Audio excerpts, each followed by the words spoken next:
Hello students, hope you're doing well. I will be your teacher for this lecture. In this lecture we will talk about ecosystem. This topic is taken from NCERT class 12th unit 4. In this lecture we will talk about ecological pyramids, that is pyramid of energy, pyramid of biomass and pyramid of number. तो इस lecture में हम ecological pyramids के बारे में बात करने वाले हैं. ठीक है, तो देखो ecological pyramids क्या है.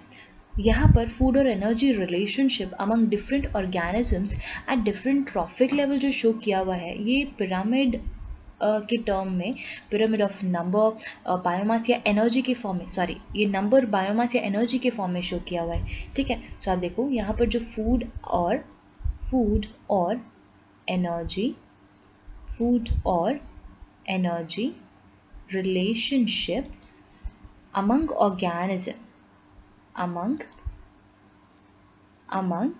organisms at different trophic levels, among organisms at different trophic levels जो शो किया हुआ है. तो इसको आप कैसे एक्सप्रेस करते हो?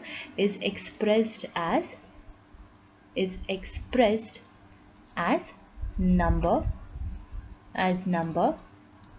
biomass and energy, right. तो इसके फॉर्म में हम एक्सप्रेस करते हैं कि क्या रिलेशनशिप है.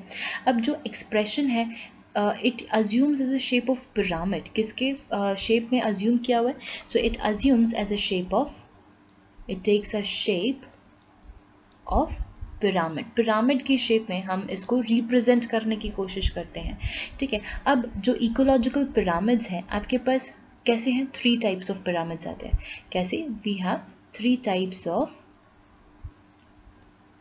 pyramids. ठीक है, we have 3 types of pyramids. कौन से?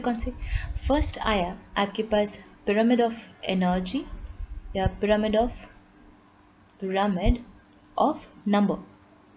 ठीक है, सेकेंड है आपके पास pyramid of biomass and third है आपके पास पिरामिड ऑफ एनर्जी. तो 3 types of pyramids are there.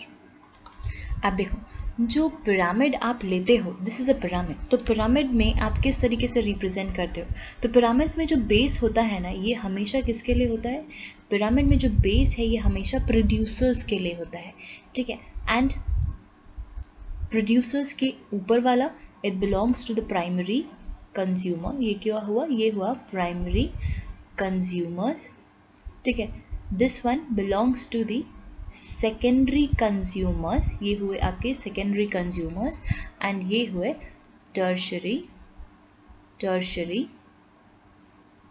consumers. ठीक है, तो हमेशा यही सीक्वेंस रहेगा. बेस पे हमेशा प्रोड्यूसर्स रहेंगे एंड जैसे जैसे आप ऊपर जाओगे ट्रॉफिक लेवल इंक्रीज होते जाएगा. ठीक है, तो ये हुआ फर्स्ट ट्रॉफिक लेवल का.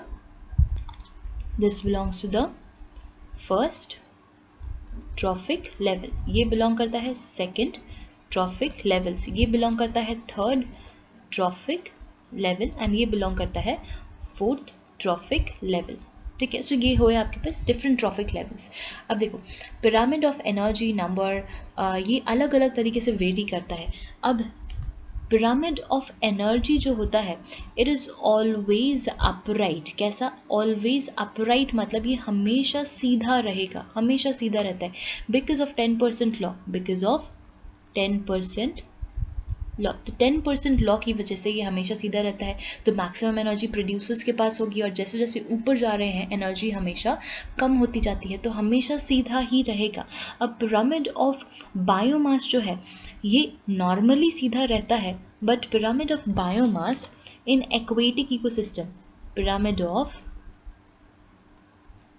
Biomass in aquatic ecosystem is कैसा है?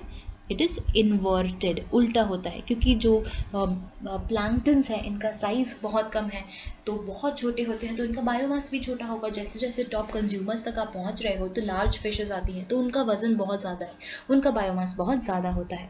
ठीक है, तो ये हुआ। नाउ ट्री इकोसिस्टम में भी आपको इन्वर्टेड देखने को मिलेगा। तो pyramid of number in tree ecosystem, in tree ecosystem is कैसा है, इज इन्वर्टेड। यहाँ पर ये भी इन्वर्टेड है, उल्टा है। ठीक है, क्योंकि ट्री है, ट्री पर कौन फीड कर रहे हैं, ट्री पर लेट्स से इंसेक्ट्स हैं, इंसेक्ट्स पर बर्ड्स फीड कर रही हैं एंड सो ऑन। अब देखो देयर आर सर्टेन लिमिटेशंस। क्या लिमिटेशंस क्या है यहाँ पर? कुछ लिमिटेशंस यहाँ देखने को मिलती हैं। लिमिटेशंस ये हैं कि it is not taken to account to the दो ऐसे ऑर्गेनिजम्स को ये कंसिडर नहीं करता जो 2 से ज़्यादा या 2 ट्रॉफिक लेवल्स में प्रेजेंट है। ठीक है, so there is no account of species belonging to 2 or more trophic levels, belonging to 2 or more trophic levels। ठीक है, उनका कोई यहाँ जिक्र नहीं होता।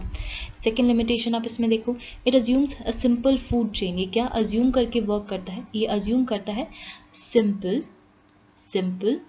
फूड चेन, बिकॉज असली जो रिएक्शंस हो रहे हैं ये फूड वेब के फॉर्म में हो रहे हैं नेचर के अंदर। ठीक है, तो जो कि एग्जिस्ट ही नहीं करता है। अब saprophytes are not given any place, there is no place for saprophytes और डीकम्पोजर्स। सैप्रोफाइट्स और डीकम्पोजर्स के लिए यहाँ पर कोई प्लेस इन्हें प्रोवाइड नहीं की गई है। तो ये हुआ अबाउट इकोलॉजिकल पिरामिड्स। इसमें एक बात ध्यान रखने की है कि जो पिरामिड ऑफ एनर्जी है ये हमेशा अपराइट रहेगा, हमेशा, because of 10% law of transfer of energy.